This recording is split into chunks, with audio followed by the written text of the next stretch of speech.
Let me ask you something, and I need you to sit with this question for a moment before you rush past it. When was the last time life hit you so hard that you couldn't breathe? Not physically. I mean that moment when everything piled up, the pressure, the doubt, the sense that no matter how hard you tried, nothing was moving in your direction. That moment when the voice inside your head got loud, really loud, and it didn't say encouraging things. It whispered something far darker. It said, maybe you're just not built for this. You remember that moment?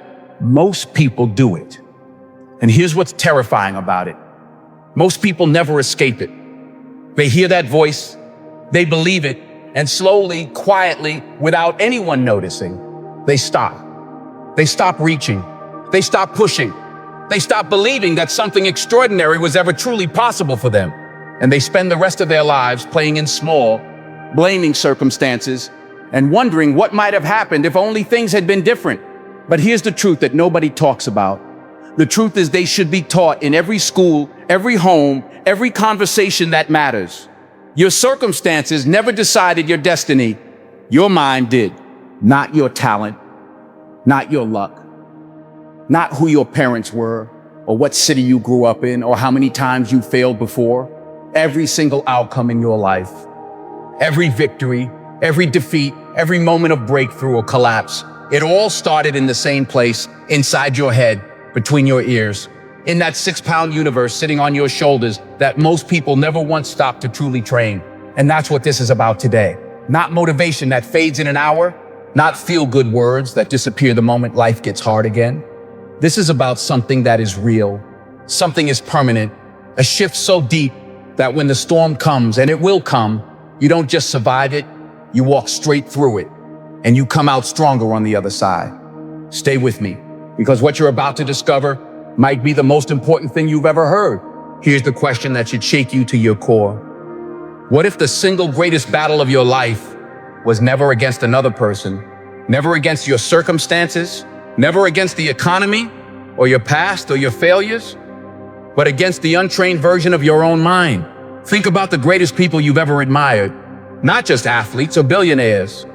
Think about the person in your own life who seems to handle everything, the one who gets knocked down and gets back up, the one who stays calm when the world is on fire, the one who keeps going when everyone else is giving up. What do they have that others don't? It's not a different life. It's not a lucky break. It's a trained mind. And the extraordinary thing, the thing that should fill you with hope right now, is that training your mind is not a gift you're born with or denied. It is skill, practice, something you build day after day, decision after decision, moment after moment. And once you understand how to train it, nothing will ever be the same for you again. So take a breath, get comfortable, because we're going deep today. And I promise you, if you stay until the end of this, you will walk away with something you cannot unlearn, something that will quietly change everything. Let's begin. Your mind is not just a thinking machine. It is the battlefield where your entire life is won or lost before a single external action is ever taken. Every victory that has ever existed in human history was first won in silence, inside someone's mind, before the world ever witnessed the triumph. The warrior who never breaks under pressure didn't get that way by accident. The entrepreneur who rebuilds after total collapse didn't stumble into resilience. The parent who holds the family together through impossible hardship didn't find patience by luck. They trained, they forged themselves, they chose, day by day, to build a mind that could carry them through anything. And here is the first thing you must understand about your own mind. It does exactly what you allow it to do. Not what you say in a moment of inspiration, not what you hope it will do in your finest hour.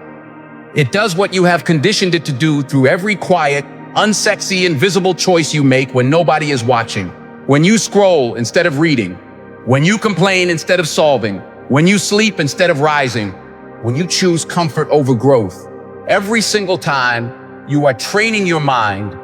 The only question is whether you're training it toward power or toward weakness. The mind is like a blade. Left untouched, it grows dull. Neglect it long enough, and it cannot cut through anything.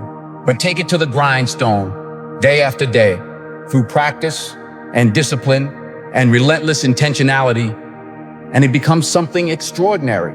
Sharp enough to cut through fear, sharp enough to carve a path through confusion, sharp enough to separate what matters from what doesn't, even under impossible pressure. And this sharpening, this daily work of tending to the mind you carry, is the most important work you will ever do. More important than any career milestone, more important than any relationship goal, more important than any external achievement you have ever chased. Because your mind is the lens through which you see everything. When it's clear and trained and powerful, the whole world looks like a possibility. When it's cloudy, weak, and reactive, the same world looks like nothing but threats and walls. So how do you sharpen it? Where does this work begin? It begins the moment you wake up, not after coffee, not after scrolling through your phone and absorbing everyone else's noise and urgency. The very first moments of your day are sacred grounds. They are the soil in which the rest of your hours will grow. And what you plant in those first quiet moments, that is what will bloom or wither when the pressure of the day arrives. Most people wake up and immediately hand their minds over to someone else. Notification, a news headline, a text that triggers a reaction. Before they've even stood up, they've lost the first battle of the day. Their minds are already reacting instead of leading. It's already chasing instead of choosing. And they'll spend the rest of that day wondering why they feel behind, scattered, exhausted, disconnected from any real sense of purpose. But a trained mind operates differently. It wakes intentionally. It sets the tone instead of waiting for the world to set it. It asks, before anything else, what do I stand for today? What kind of person am I going to be in the next 24 hours? What is the one thing that matters most? And how do I protect my time and energy to serve that thing above all else? Those aren't complicated questions, but asking them consistently, answering them honestly, and then living according to the answers, that is the practice, that is discipline. And that discipline, exercised morning after morning, quietly forges a mind that nothing can easily break. Think of it this way.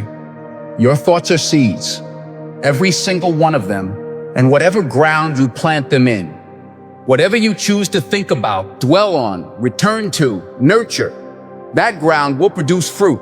Plant seeds of fear, and you will harvest paralysis. Plant seeds of resentment, and you will harvest bitterness. Plant seeds of self-doubt, and you will harvest a life that is always smaller than it could have been. But plant seeds of intentionality, of gratitude, of fierce, grounded belief in your own capacity to grow and overcome. And you will harvest something the world cannot take from you, an unshakable internal foundation, a mind that holds steady when everything around it shakes. This is not wishful thinking. This is neuroscience. This is ancient wisdom confirmed by modern research. The brain you carry is not fixed. It is alive, adaptive, constantly rewiring itself based on what you repeatedly think and feel and do.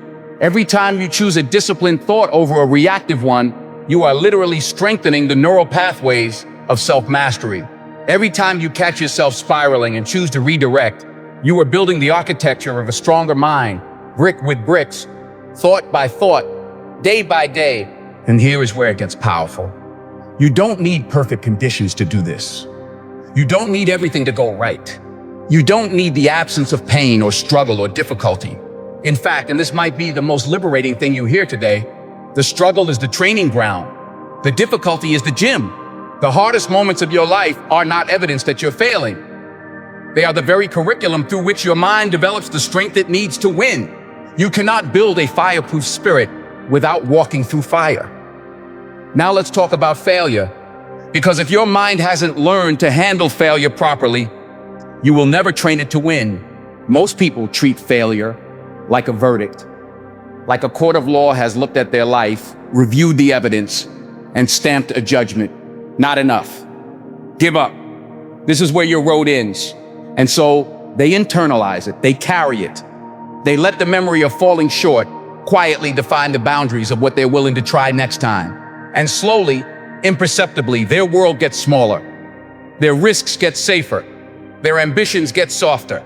Until one day they look around and realize they're living a version of their life that they barely recognize, a shrunken, cautious, carefully managed version that bears almost no resemblance to who they once believed they could become. That is the cost of misunderstanding failure, because failure is not a verdict. It is a signal, a message from reality, telling you something specific. This approach didn't work.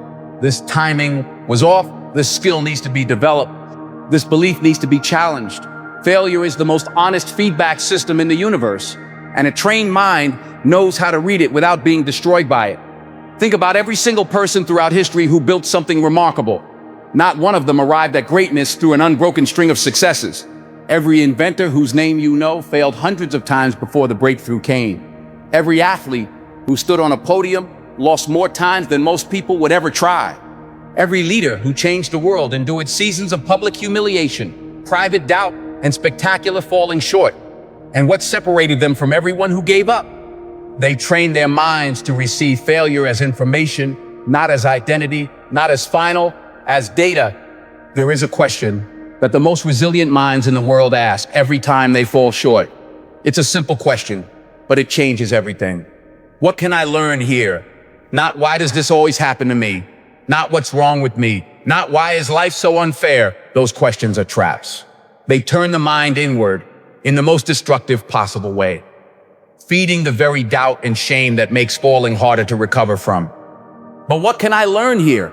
That question is a lantern. It turns the darkness of a setback into a lit corridor that leads somewhere useful. It means your failures become teachers, and teachers, even painful ones, are among the greatest gifts life ever offers. So when you fall, and you will fall, the trained mind does not collapse into self-judgment. It does not rush to conclusions about what failure means, about its worth or potential. It breathes, it observes, it asks what the experience is trying to teach, and then it adjusts. It tries again, not blindly, but smarter, not recklessly, but with renewed understanding. This is not a passive process. It takes everything you have sometimes, because in the moment of failure, the emotional pull towards shame and retreat is ferocious. The voice that says you're not good enough doesn't whisper, it screams. And training your mind to hear that voice, acknowledge it without obeying it, and choose a different response, that takes practice, it takes repetition. It takes the quiet daily discipline of catching yourself in the spiral and choosing a different story.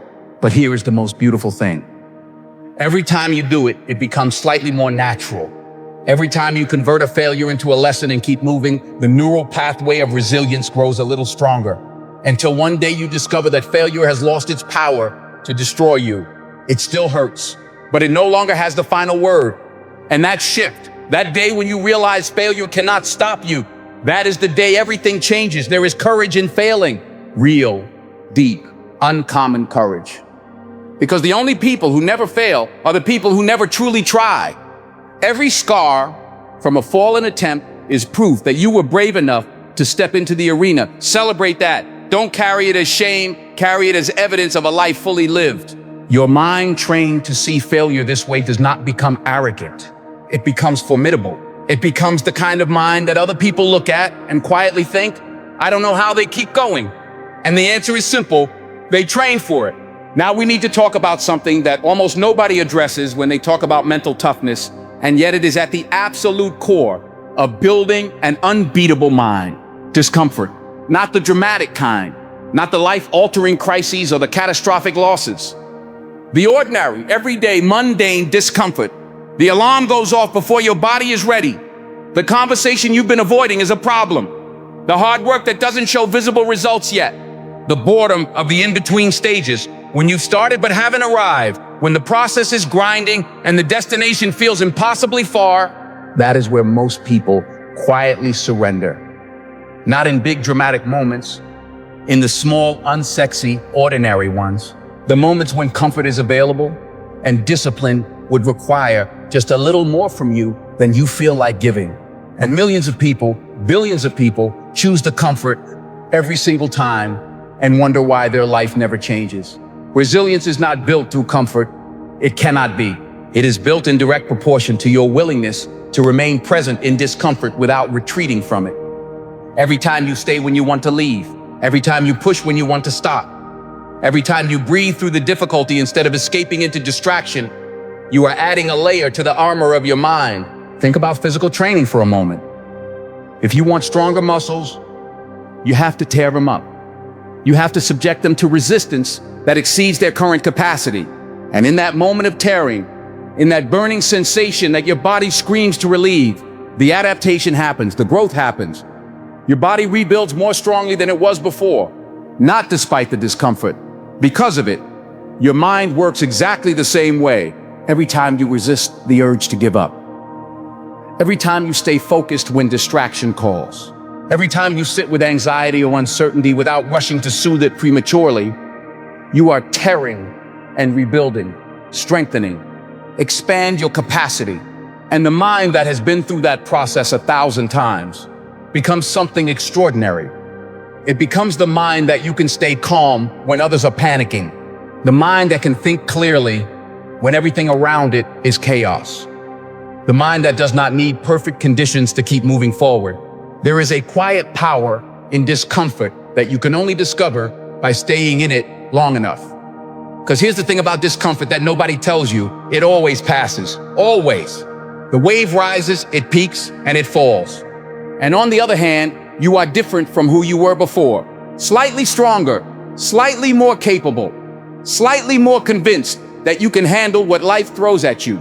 The people who seem unshakable, the ones you admire for their steadiness, their grace under pressure, their ability to face adversity without crumbling, they didn't arrive there by being lucky enough to face easy lives. They arrived there by facing hard things and staying and discovering that they could. Train yourself to seek discomfort. Not masochistically, not recklessly, but with purpose. Choose the harder option when both are available. Finishing the task when stopping is easy. Stay in silence when noise comforts you. Hold the position when retreat is possible. These choices, made consistently over time, don't just build discipline, they build their identity. They turn "I am someone who persists" from hope into fact.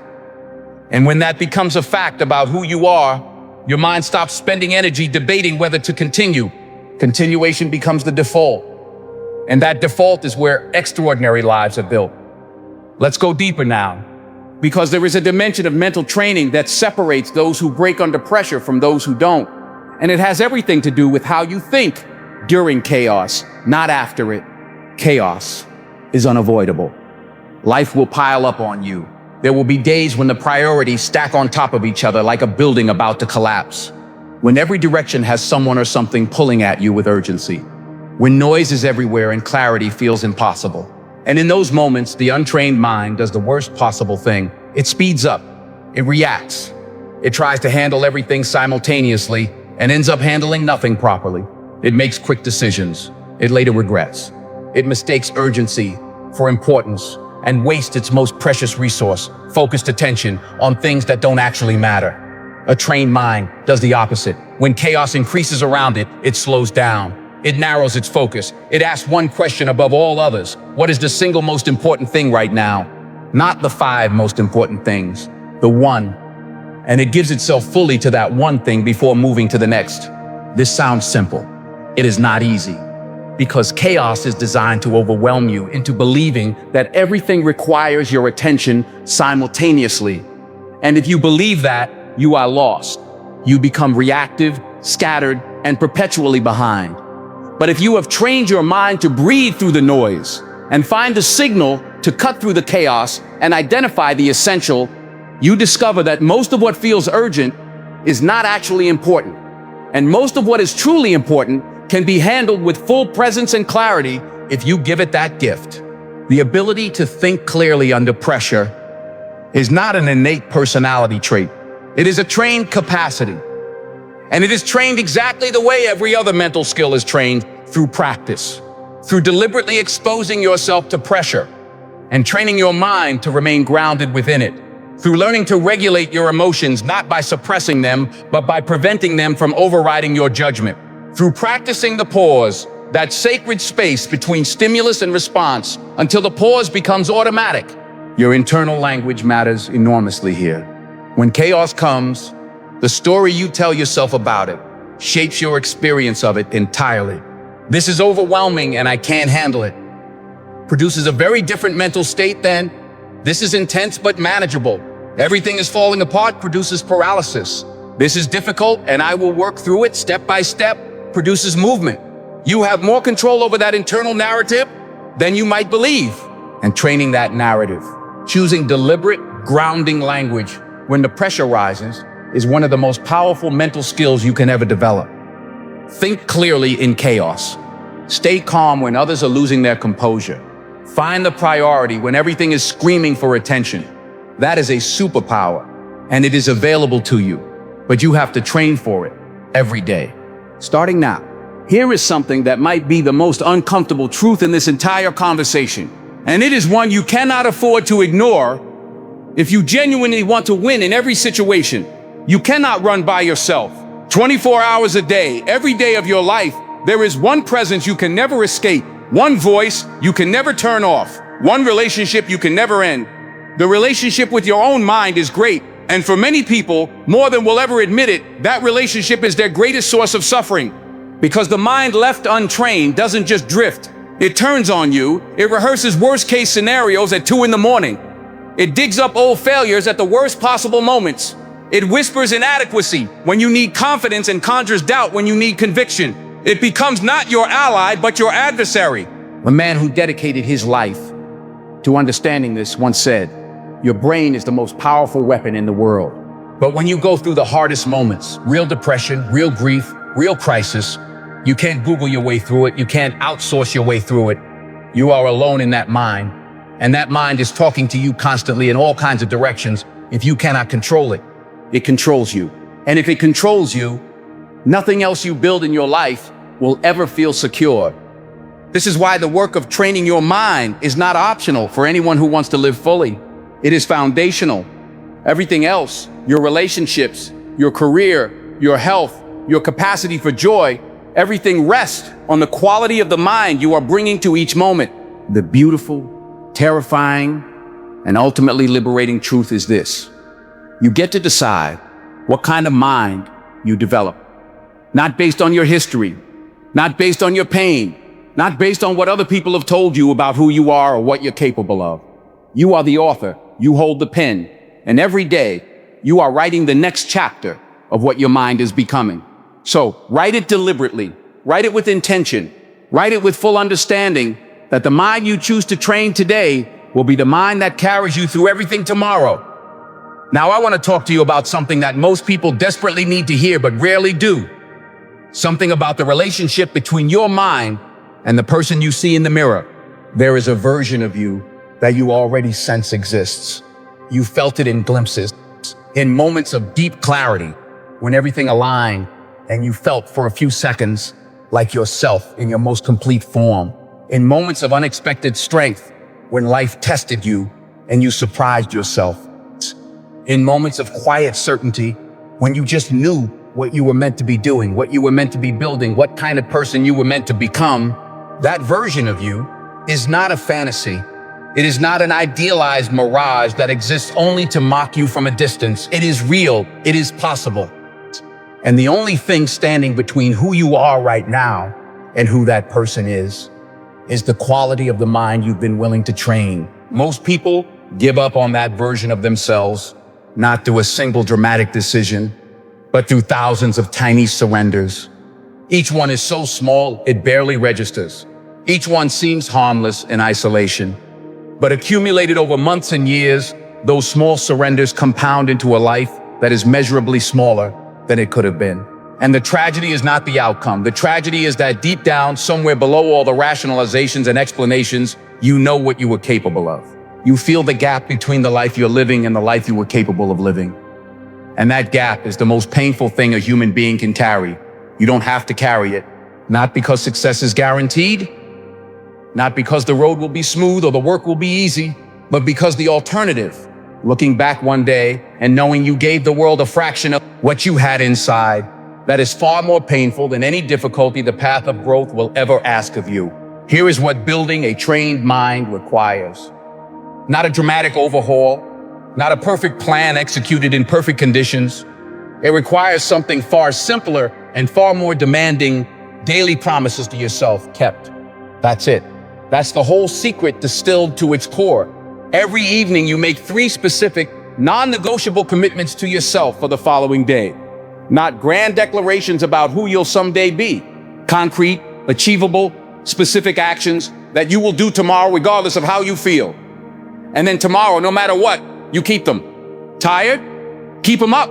Unmotivated? Keep them up. Busy? Stressed? Overwhelmed? Not in the mood? Keep them up. Because what those kept promises to do over time, compounding quietly beneath the surface, is something that no external reward can ever produce. They build self-trust, and self-trust is the most valuable currency in human psyche. When you trust yourself, when you know with bone-deep certainty that you will do what you said you would do, the fear that governs most people's lives begins to loosen its grip, because fear survives uncertainty. Fear feeds the doubt that whispers, "You probably won't follow through. You've said this before, you know how this ends." But when your track record proves otherwise, when you have stacked promise upon kept promise, day after day, week after week, that whisper loses its power, and something begins to shift. Not just your behavior, in your identity. You stop being the person who wants to change. You become the person who is changing. You stop seeing discipline as something you have to force and start experiencing it as something you simply are. And that identity shift from aspiring to being is the moment the entire game changes. Let me paint you a picture. Two people, same age, same city, roughly similar circumstances. Both have dreams they haven't yet reached. Both feel the gap between where they are and where they want to be. The first person wakes up tomorrow the way they woke up today, reacts to the alarm, reaches for the phone, lets the world set the tone, gets swept along by whoever is loudest, whatever is most urgent, whatever emotion happens to be running the show that morning. At the end of the day, they feel vaguely dissatisfied. Maybe they journal about it. Maybe they watch a motivational video and feel inspired 45 minutes before the feeling fades, and then they go to sleep and do it all again tomorrow. The second person wakes up differently. Not dramatic, just intentionally. They make a choice before the world makes one for them. They spend the first minutes of the day inside their own mind, rather than inside someone else's feed. They move their bodies. They sit in silence. They plan not just what they'll do today, but who they'll be. They control what comes in. They direct what goes out. And at the end of that day, they ask, what happened? What worked? What didn't? What do I do differently tomorrow? Not with shame, with curiosity.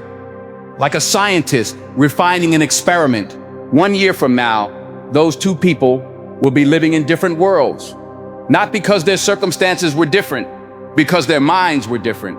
And their minds were different because one chose to train and one chose to coast. Which one are you choosing to be? Here is what I know about you. And I mean this with complete seriousness. The fact that you're still here, still listening, still in this conversation, that already tells me something. It tells me the version of you that plays small is not the version that wins. You wouldn't be here if the fire wasn't real. You wouldn't still be listening if something in you didn't know, with a certainty that you maybe haven't fully articulated yet, that there is more inside you than the world has seen. That fire, that knowing, that quiet aches for something greater than what you've been settling for. That is not a problem, that is a signal. That is the most important signal your mind can send you. It is telling you that you have not yet become everything you were built to become. And the gap between where you are and where you could be is not a source of shame. It is an invitation. Accept the invitation. Understand this, the mind you have right now is not the mind you are permanently sentenced to. It is the mind you have trained so far, nothing more. And the training doesn't stop unless you stop it. Every single day that you show up for yourself, every morning you rise with intention. Every moment you choose discipline over comfort. Every time you sit in silence when noise is available. Every time you convert a failure into a lesson. Every time you stay present in discomfort instead of fleeing, you are becoming. You are not waiting for it to come. You are actively, measurably, irreversibly becoming the person capable of winning in every situation. Not because life will stop throwing hard things at you. It won't. The storms don't stop coming. The pressure doesn't permanently lift. The challenges don't politely pause to let you get ready. Life moves at its own pace, on its own terms, with complete indifference to your readiness. But the trained mind doesn't need ideal conditions. That's the entire point. The trained mind doesn't collapse when it isn't ready. It doesn't panic when the ground shifts. It doesn't surrender when the situation is difficult. Because it has been through difficulty before in training and practice, in the thousands of small daily challenges it chose not to run from. And it knows something that the untrained mind does not know. It knows it can handle this. That knowing is worth more than any talent, more than any advantage, more than any lucky break. Because it is earned, it is real, it is yours in a way that nothing external ever truly can be. And once you own it, once that deep, earned, unshakable self-knowing is lodged inside you, the whole nature of your life changes. Problems become problems to be solved, rather than catastrophes to survive. Pressure becomes the stimulus for clarity, rather than the trigger for panic. Failure becomes the tuition for mastery, rather than the evidence of inadequacy. And other people doubt. The skepticism of those who can't yet see what you're building becomes completely gloriously irrelevant, because you know you have trained, and a trained mind, facing any situation, any adversity, any seemingly impossible demand, already knows which way this ends. It ends with you standing,